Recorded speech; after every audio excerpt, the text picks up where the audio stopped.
అబద్ధాల పునాదుల మీద అధికారంలోకి వచ్చిన కాంగ్రెస్ పార్టీ అధికారంలోకి వచ్చిన హస్తం పార్టీ అదే అబద్ధాలతో ప్రభుత్వాన్ని నడిపిస్తుంది. గోబెల్స్ ప్రచారంతో సీఎం రేవంత్ పాలన చేస్తున్నారు. ప్రజలకు ప్రజాపాలన అందించకుండా పిచ్చి మాటలు మాట్లాడుతూ పీఆర్ స్టంట్స్పై ఫోకస్ పెట్టారు. సంస్కారం లేని భాష తెలంగాణ సమాజం సిగ్గుపడేలా వికారమైన ధోరణితో ముందుకు సాగుతోంది. తెలంగాణ నిధులను ఢిల్లీకి తరలిస్తూ తీరని ద్రోహాన్ని చేస్తోంది.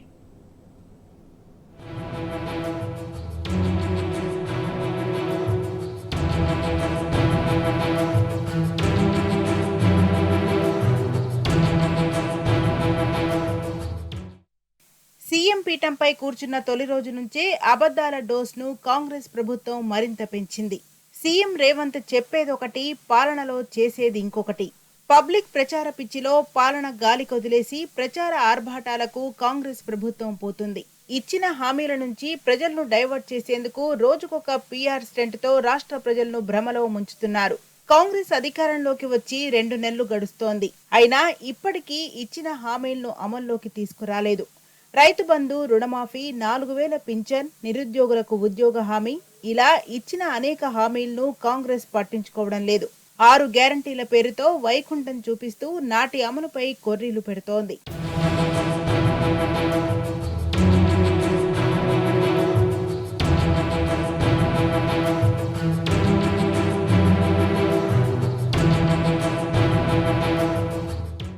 గత 10 ఏళ్లుగా తెలంగాణ ప్రజలు ఆత్మగౌరవంతో బతికారు. రాష్ట్రానికి ఏం కావాలి, ప్రజలకు ఏది మంచిదో నాటి సీఎం కేసీఆర్ చేసి చూపించారు.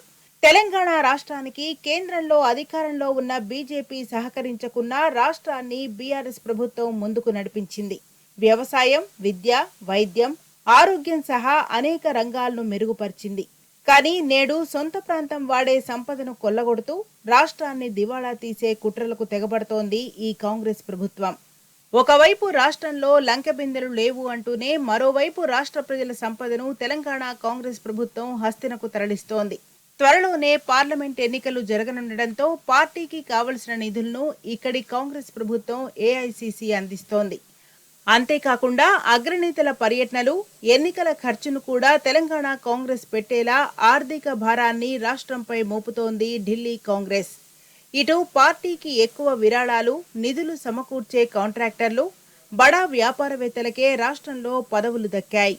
ఇప్పుడున్న కేబినెట్ ఇందుకు ఉదాహరణగా నిలుస్తోంది. పార్టీని నమ్ముకున్న వారికి నామినేటెడ్ పోస్టులు ఇస్తూ పైసలిచ్చిన వారికి ప్రాధాన్యమున్న పోస్టులను కాంగ్రెస్ పార్టీ కట్టబెడుతోంది.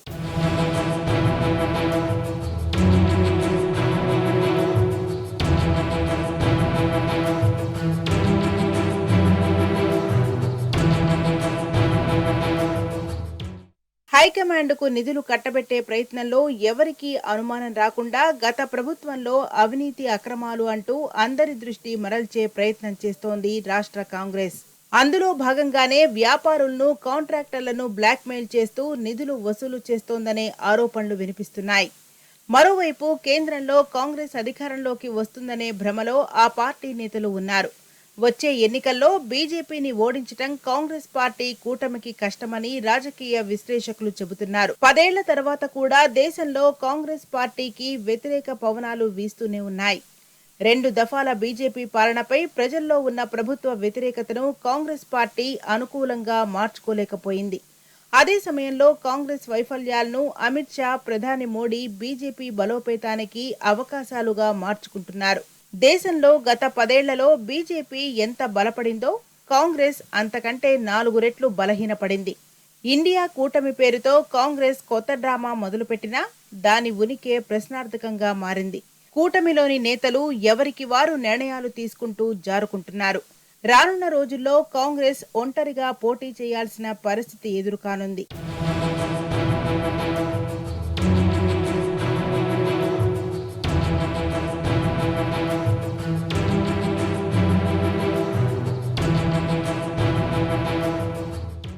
కొండనాలుకకు మందు వేస్తే ఉన్ననాలుక ఊడిపోయింది అన్నట్లుగా ఉంది ఇప్పుడు తెలంగాణ ప్రజల పరిస్థితి. గత ప్రభుత్వం మంచి పథకాలు అమలు చేసినా కాంగ్రెస్ చెప్పిన మోసాలకు ప్రజలు నమ్మి ఓట్లేశారు. కానీ ఇప్పుడు గద్దెనెక్కిన తర్వాత కాంగ్రెస్ తన వక్రబుద్ధిని బయటపెట్టుకుంది. హామీలపై మాట మార్చుతుంది. రాష్ట్రం దివాళా తీసిందనే ప్రచారం మొదలుపెట్టింది. హామీలను అమలు నుంచి తప్పించుకునే ప్రయత్నం చేస్తోంది. ఇటు కాంగ్రెస్ పాలన దినమొక గండంగా సాగుతోంది. 60 రోజులలో కాంగ్రెస్ సర్కార్ చేసిన పీఆర్ స్టెంట్స్ తప్ప పెద్దగా ప్రజలకు ఉపయోగపడే నిర్ణయం ఒక్కటి కూడా తీసుకోలేదు. ప్రశ్నిస్తున్న జర్నలిస్టు ప్రతిపక్షాలపై దాడులు చేస్తోంది. ఫ్రస్ట్రేషన్లో అబద్ధాలు, అర్ధసత్యాలతో, సంస్కారం లేని భాషతో కాంగ్రెస్ నేతలు మాట్లాడుతున్నారు.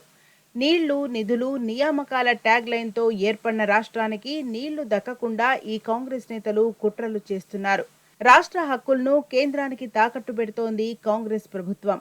అతి ముఖ్యమైన కృష్ణా ప్రాజెక్టులను కేఆర్ఎంబీకి అప్పగిస్తూ నిర్ణయం తీసుకోవడంపై రైతులు ఆగ్రహం వ్యక్తం చేస్తున్నారు. తాము ప్రాజెక్టులు ఇచ్చేందుకు ఒప్పుకోలేదని వితండవాదం చేస్తుంటే కేంద్రం మాత్రం తన పని తాను చేసుకుంటూ వెళ్తోంది.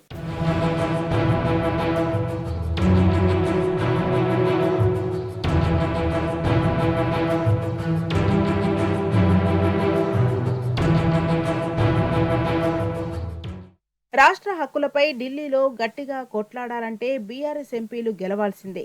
10 ఏళ్లు రాష్ట్రానికి రావాల్సిన నిధులు, హక్కులు సాధించడం కోసం బీఆర్ఎస్ ఎంపీలు పోరాటం చేశారు.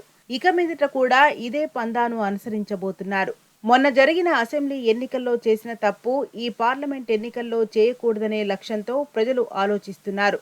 మెజార్టీ సీట్లు బీఆర్ఎస్ పార్టీకి కట్టబెట్టాలని చూస్తున్నారు.